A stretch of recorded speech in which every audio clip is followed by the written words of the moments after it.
Hi, so this video is all about how to fix a macerator pump on a toilet that is not pumping. So the toilet basically fills up, the motor doesn't run, so the toilet doesn't empty. And they're probably all quite a similar design. This one says supermax on it. I'm not sure who makes that.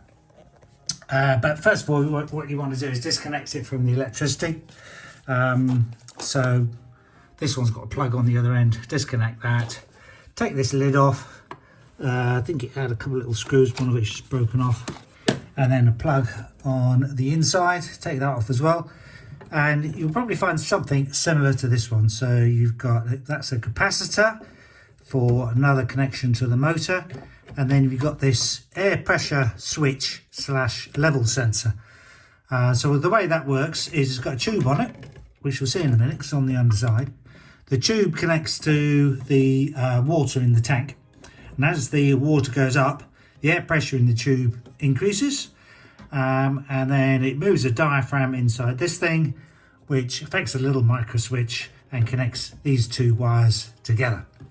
So if you've got a problem where it's full up, then what you might find is if you just pull this off, if you pull the tube off at the bottom, then this compartment will probably start filling up with water, which is not good where you've got electrical components, of course.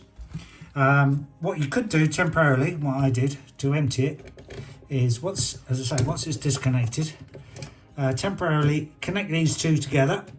It doesn't matter too much how you do it, as long as it's electrically connected. You can put some wire around it or just rest it on it, and that should make the motor run. So you will need to plug that in, plug the other end of your cable in, turn it on. That will make the pump run if the problem was this pressure sensor switch, which it may well be. I've had a go at trying to renovate it by changing the adjustment screws on it without too much luck. It works for a bit, but next time I went to use it a few months later, it wasn't working again. So yeah, do that to empty the water tank level, then disconnect all your electrics again, and then take these wires off. And then you should be able to pull off the tube. So it's got these clamps on the tube that clamp it onto that little, let's see, I'm pointing my finger, that little tube poking up from the water level there. That's where that clamps onto it. And this is obviously the one that goes on the device. So you need something very similar to this one. And you could try looking at the part numbers. These numbers here don't really seem to mean a lot when you search for them on the internet, or that one. This is an important one though, 3519.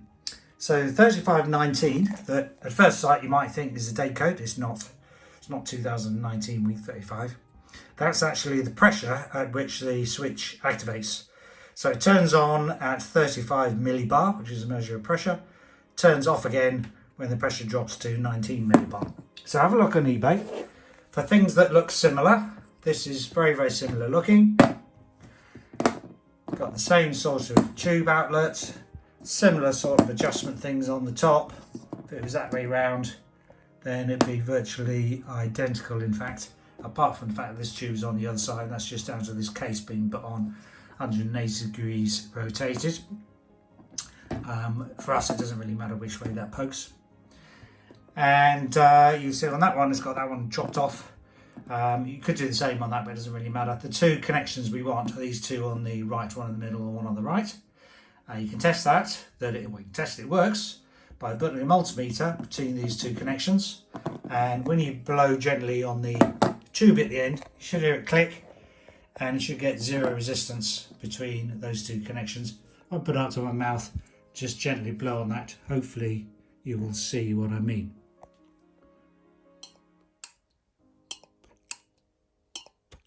Hopefully you heard that little clicking going on, which shows it's working correctly. Let's just have a look on the old one, see what that does. Yeah, it came on, didn't go off, and you could hear some bubbling noises of water in that, so I suspect either the contacts are sticky or the diaphragm inside has failed. Yeah, you have to suck and blow quite hard on that, so it's definitely failed that one. That can go in the bin. So what we've got to do is swap over the pipe, try and keep it the same sort of length, because I suspect otherwise the pressure would read lower if it's a longer pipe. And yeah, you might need to change these clips. I'll see how I get on. It's quite a tight fit, fitting it back on as it is. So I might just put a little bit of super glue around the end without blocking the hole, just to hold it in place. Let's see how that goes. But basically, that should fix the toilet, and that's how to fix yours. Just replace this unit. Quite cheap on eBay. Have a look at the video description section for buying links. I'll try and put a link in there on eBay for the one I bought.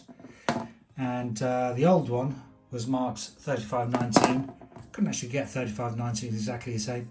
This one has slightly different markings on it, but you want to look out for these in the picture to make sure it's the right sort. But let me just see if, let's zoom in a little bit as well. If we can see, yeah, 35.17 is absolutely fine. It just means it turns on at the same pressure, but runs a little bit longer and doesn't turn off until it drops down to 17 millibar, which is fine, because the water level was a little bit too high after the pump was working anyhow, when it was working. So it should be better than when it was new. After doing this, we shall see in a minute.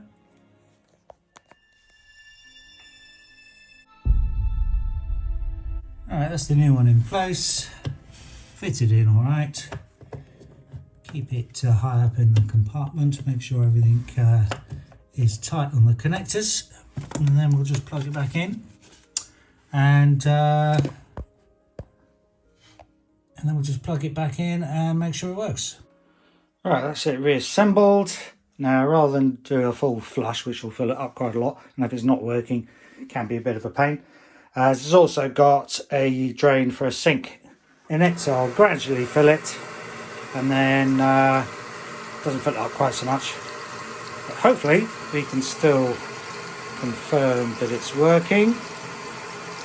I ran the pump quite a lot to empty it, so it's taken a little bit of filling, and the water level in the toilet's not going up yet, but hopefully will in a minute, so there's more flow. Oh, there we go, beauty. So the water level only has to rise a very tiny amount now. Don't know whether you can see that, but it's only a slight movement of the water level in the toilet for the pump to operate. Very sensitive, a lot more sensitive than it ever was when it was new. Check when it's flushing as well. That is a lot better than it ever was. Switches on faster and switches off faster as well. Keeps the level nice and stable. That's actually better than it was new. Okay, hopefully that helps somebody. Thanks for watching. Good luck with yours. Bye.